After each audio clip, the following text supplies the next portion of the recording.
Nakatay matapos barilin sa ulo ang isang lalaki sa Antipolo, Rizal. Ang bangkay ng biktima natagpuan sa kanal. Nasa frontline balitang yan si Ian Suyu.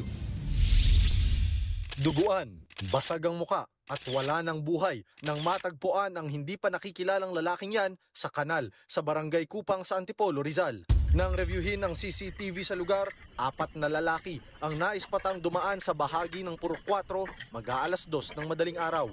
Maya-maya, sunod-sunod na putok ng baril ang maririnig.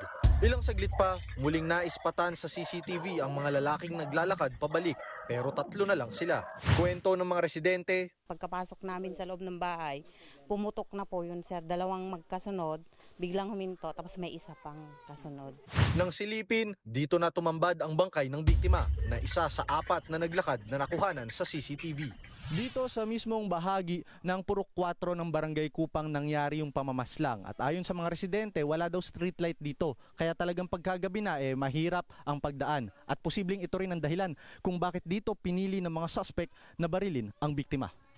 Ayon sa barangay, hindi residente sa lugar ang binaril. Tingin nila, pinagplanuhan ng krimen at hinintay munang makaalis sa mga rumorondang tanod. Posible rin daw na may kinalaman ito sa droga, lalo't may nakuhang sachet ng hinihinalang shabu mula sa bulsa ng biktima. Sinubukan ng News 5 na kunan ng pahayag ang Antipolo PNP pero tumanggi silang magsalita.